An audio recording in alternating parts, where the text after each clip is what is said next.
Easy trip planner आपका travel का हमसफर, जिसका रेवेन्यू फ्रॉम ऑपरेशन 32% से बढ़ रहा है, ईबिटा 20% से बढ़ रहा है और पैट देखेंगे तो 25% से बढ़ रहा है।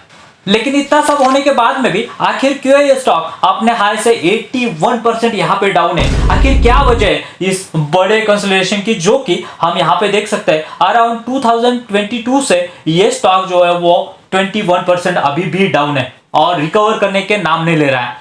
बहुत सारे इन्वेस्टर यहाँ पे फंसे हुए हैं और बहुत सारे यहाँ पे जो सब्सक्राइबर उनके कमेंट आ रहे थे कि आखिर इस स्टॉक में हमें क्या करना चाहिए, हमने होल्ड किया हुआ है, अक्यूमुलेट करें या फिर इससे एग्जिट ले। दोस्तों इस वीडियो से आपको एक बहुत ही इंपॉर्टेंट लर्निंग मिलने वाली है।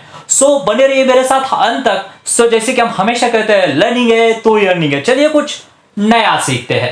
दोस्तों पहले तो इसके बिजनेस के बारे में थोड़ा सा सोचेंगे, उसके बाद में हम आगे जाएंगे। तो पहले देखिए उसका रेवेन्यू कहां से आता है। 88% रेवेन्यू जो है उसका फ्लाइट से आता है, यानी जो आप फ्लाइट बुक करते हो उस समय आता है।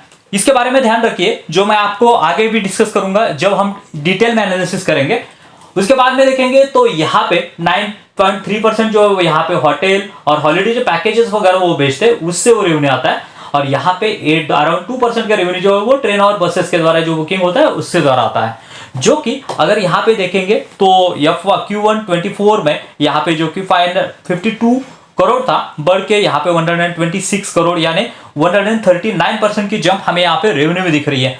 यहाँ पे कौन से दुबई ऑफिस में, यहाँ पे दुबई में उन्होंने ऑफिस खोला हुआ है, जो कि बहुत ही अच्छी बात है।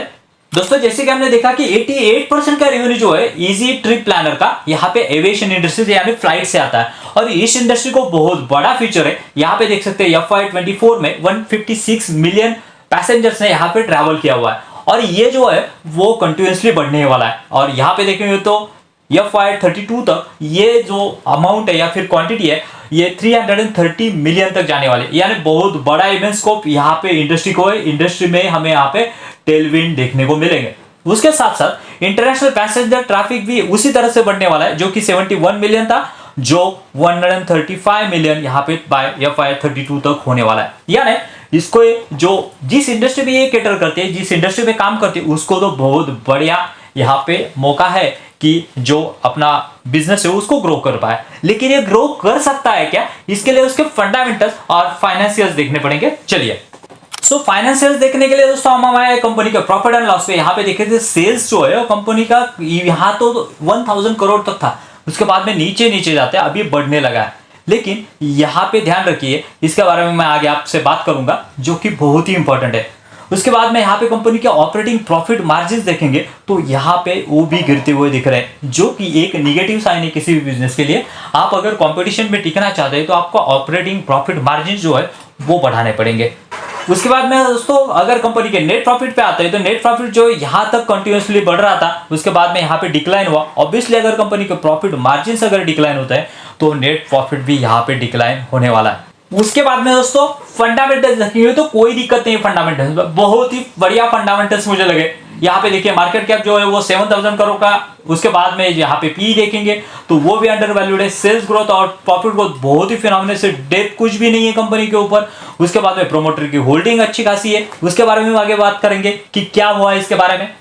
तो ROC ROE देखेंगे तो बहुत ही डिसेंट है। यानी जो हम इनिशियली जो स्टॉक पिक करते हैं उसके लिए जो फंडामेंटल्स लगते हैं वो बहुत ही बढ़िया फंडामेंटल्स यहाँ पे मौजूद है।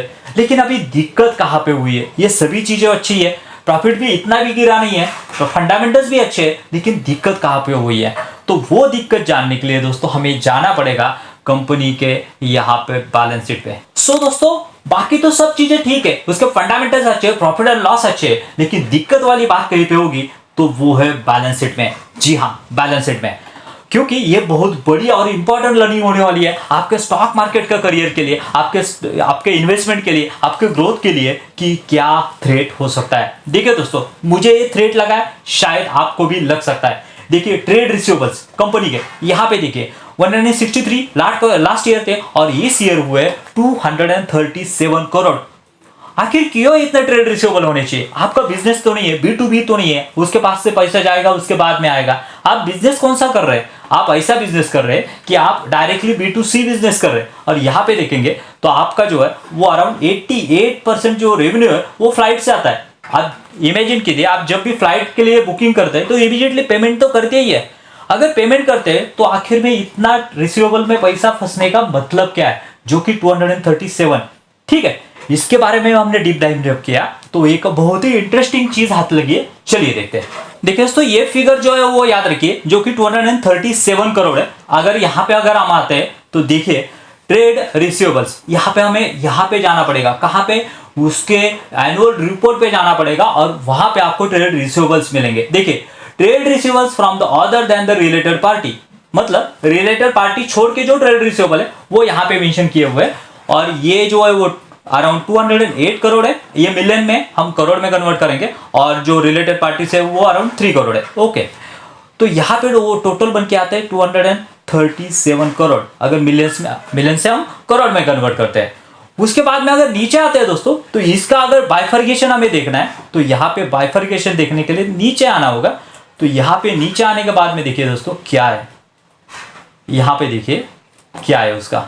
यहाँ पे देखिए ये क्या बताया उन्होंने, कंसिडर द गुड अनसिक्योर्ड, यानी सिक्योर्ड नहीं है। जो भी उन्होंने जो भी ट्रेड रिसीवेबल्स है वो सिक्योर्ड नहीं है, मिलेंगे नहीं मिलेंगे पता नहीं है।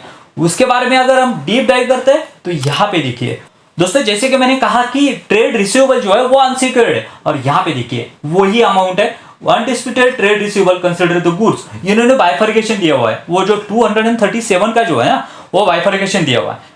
पिछले 2 साल से अराउंड 1.5 करोड़ का अमाउंट आया नहीं, वो आएगा ही नहीं आपका। उसके बाद में अराउंड 9 करोड़ का यहाँ पे पिछले 1 साल से अमाउंट नहीं है, और पिछले 6 महीने से आपका अराउंड 148 करोड़ का अमाउंट आया ही नहीं है।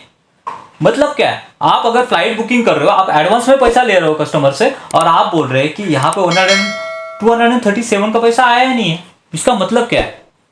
मुझे तो समझ में नहीं आया है कि अगर आपको यहाँ पे कुछ जजमेंट है, किसी को पता है तो आप यहाँ पे डिस्कस कर सकते हो। मुझे तो एक बहुत बड़ा थ्रेट यहाँ पे इसके बारे में लगा है। उसके बाद में सेम चीज यहाँ पे देखिए, undisputed trade receivables which is have significant increase the credit risk. So दोस्तों ये चीजें यहाँ पे की जाती है। मतलब क्या है, हो सकता है कि यहाँ पे जो है जैसे कि सप्तम में हुआ था, जैसे कि यहाँ पे एमटर के बारे में मैं बात करूंगा कि क्या रिलेशन है इसके बारे में। तो ये जो है वो फेक बिल्स भी यहाँ पे हो सकते हैं, माइट बी नॉट, बट मुझे लग रहा है कि ये एक थ्रेट हो सकता है। और ये इसी वजह से ये स्टॉक प्राइस अगर देखेंगे तो स्टॉक प्राइस जो है वो कंटिन्यूसली यहाँ पे फॉल होता हुआ दिखेगा आपको। यहाँ पे स्टॉक प्राइस जो है वो फॉल हो रहा है, क्योंकि बिजनेस ग्रो कर रहा है, आपके फंडामेंटल्स अच्छे हैं, आपकी सभी चीजें अगर अच्छी है तो ये एक थ्रेट हो सकता है। उसके बाद में दोस्तों मुझे और एक चीज यहाँ पे डाउटफुल लगी, वो है एक्सपेंसेस से रिलेटेड, जो कि कंपनी के एक्सपेंस जो है वो कंटिन्यूसली बढ़ रहा है, और उसका इंपैक्ट जो है यहाँ पे कंपनी के मार्जिन के ऊपर आ रहा है। और ऑब्वियसली अगर मार्जिन अगर यहाँ पे कम हो गए तो कंपनी का नेट प्रॉफिट कम होगा, जैसे कि हमने देखा था। यहाँ पे देखिए दोस्तों, यहाँ पे अगर हम आते हैं तो फिर से हमें एनुअल रिपोर्ट पे जाना पड़ेगा, और यहाँ पे देखेंगे तो ये जो है ये पूरा रिलेटेड पार्टी ट्रांजैक्शन, यानी आपके जो भी सब्सिडीज है या फिर आपके जो भी रिलेटिव है, बोर्ड ऑफ डायरेक्टर है, उनसे जो ट्रांजैक्शन होते हैं उससे रिलेटेड पार्टी का ट्रांजैक्शन है। यहाँ पे तो कोई दिक्कत नहीं है, रेम्यूनरेशन वगैरह जो है उनका पेमेंट वगैरह डायरेक्टर का वगैरह है, उसको सीईओ वगैरह का कोई दिक्कत नहीं है, वो तो नॉर्मल है। लेकिन नॉर्मल एबनॉर्मली एक बात मुझे यहाँ पे नजर में आई, जो कि पिछले साल नहीं थी और बहुत ही बड़ा यहाँ पे खर्चा बढ़ा है, tickets, hotels and packages purchases. Okay, आप यहाँ पे टिकट्स, होटल एंड पैकेजेस जो है वो परचेस कर रहे हैं।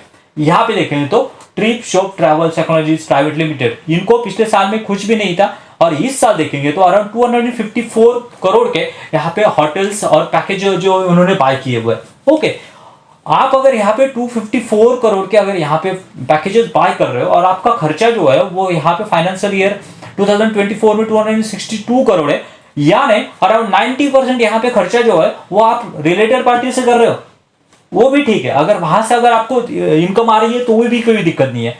लेकिन जब हम इसके वेबसाइट के ऊपर गए तो यहाँ पे देखिए try shop travels technologies limited यहाँ पे है, और ये हमें यहाँ पे जम्मू कश्मीर ये ब्रांच होती हुई दिख रही है। लेकिन अगर इतना बड़ा ट्रांजैक्शन होने के बाद में भी अगर इस कंपनी का लोगो ही नहीं है तो एक बहुत ही सोचने वाली बात है। नो लोगो करके लिखा है, जो कि एक सस्पेक्टेड है। मुझे लग रहा है कि रिलेटेड पार्टी ट्रांजैक्शन में इतनी बड़ी ट्रांजैक्शन होनी नहीं चाहिए। उसके बाद में और एक दोस्तों यहाँ पे अगर देखेंगे तो आप यहाँ पे देख सकते हैं कि प्रोमोटर जो है वो अपना स्टेक बेच के भाग रहे हैं। देखिए यहाँ पे प्रोमोटर की होल्डिंग जो है कंटिन्यूसली गिर रही है, 64% तक प्रोमोटर की होल्डिंग आई है एफआईआईज ने, और यहाँ पे भी सब ने माल बेचा हुआ है। दोस्तों ये एक बहुत बड़ा थ्रेट होता है। और माल किसका बढ़ रहा है, देखिए कोई अगर बढ़ा रहा है होल्डिंग तो यहाँ पे ये है पब्लिक यहाँ पे होल्डिंग बढ़ाते हुए दिख रहे हैं, जो कि किसी भी बिजनेस के लिए बहुत ही निगेटिव साइन होता है कि अगर फ्रॉम स्ट्रॉन्ग हैंड जो है वो अपनी होल्डिंग बेच रहे हैं। सिमिलर सिनेरियो अगर देखना है आपको, देखिए दोस्तों सिमिलर सिनेरियो जो है वो यमटर के बारे में हुआ था। यमटर का देखेंगे तो प्रोमोटर कंटिन्यूसली अपना स्टेक जो है वो बेच रहे, एफआईएस और डीआईएस भी अपना स्टेक जो है वो अराउंड 10 से 7 तक और 18 से 15 अभी कंटिन्यूसली कम कर रहे हैं, और पब्लिक यहाँ पे कंटिन्यूसली स्टेक बढ़ा रही है। आखिर इसके बारे में क्यों बढ़ा रही है, इसके बारे में अगर देखेंगे तो यहाँ पे प्रॉफिट एंड लॉस में देखिए, यहाँ पे कंपनी के जो है सेल्स जो है वो डिक्लाइन हो रहे हैं या फिर स्टेडी है। यहाँ पे कंपनी के प्रॉफिट मार्जिन जो है वो डिक्लाइन हो रहे हैं, और उसके बाद में देखेंगे तो कंपनी का पैड जो है वो पैड भी आपको यहाँ पे डिक्लाइन होते हुए दिखेगा। देखिए दोस्तों यहाँ पे पैड भी यहाँ पे कंपनी का यहाँ पे डिक्लाइन हो रहा है। सिमिलर सिनेरियो इजी माई ट्रिप में बना हुआ है। इसीलिए दोस्तों मुझे लग रहा है कि इस कंपनी से आपको अलर्ट रहना चाहिए, स्टे अवे रहना चाहिए। दोस्तों अब आते हैं कि कंपनी में हमें क्या करना चाहिए। ओके, आप अगर इसके एग्जिस्टिंग शेयर होल्डर है तो इसके बारे में आपको क्या करना चाहिए। तो पहले तो दोस्तों मैंने कहा कि अगर ट्रस्टवर्दी मैनेजमेंट है तो आपको बहुत ऊपर लेके जाएगी, अगर नहीं है तो बहुत नीचे लेके जा सकती है। लेकिन अगर आप इसके एग्जिस्टिंग शेयर होल्डर है, मैं तो कहूंगा आप बाय करने की जो है वो कोशिश भी मत कीजिए। और ये स्टॉक जो है अपना यहाँ पे देखेंगे तो 37 का लेवल जो है 37 के लेवल के नजदीक यहाँ पे जो है वो अपना 38 का जो लेवल है उन्होंने अभी तक यहाँ पे क्रॉस नहीं किया। और ये लेवल जो है अगर नीचे आता है तो मुझे लग रहा है 36 के लेवल के नजदीक आता है तो आपने अपना लॉस बुक करना चाहिए और यहाँ से निकलना चाहिए, क्योंकि बहुत सारे बिजनेस अपॉर्चुनिटी मार्केट में एग्जिस्ट करते हैं जो कि आपको इससे भी अच्छा रिटर्न बना के दे सकते हैं। दोस्तों इसके ऊपर ठप्पा नहीं लगाया, और कई बार जो आपका जो डिसीजन है वो गलत हो जाता है, कोई दिक्कत नहीं। मेरा भी जैसे मैंने कहा एमटर के बारे में डिसीजन जो है वो गलत हुआ था। जैसे प्रमोटर सेलिंग कर रहे थे, डाउट आने लगा था मुझे, उसके बाद में मैंने लॉस बुक किया और यहाँ से एग्जिट ले लिया। अब मैं यहाँ पे आखिर में तो लगता है तो कार्ड में भी वो वीडियो डाल दूंगा कि आखिर में क्यों मैंने एमटर में एग्जिट लिया। दोस्तों ये था detail analysis about the easy trip planners limited. अगर आपको सही में लगता है कि ये रिसर्च बेस्ड स्टडी है तो जरूर सब्सक्राइब कीजिए चैनल को और वीडियो को लाइक करना मत भूलिए। मिलते हैं वीडियो में। Thank you very much. जय हिंद।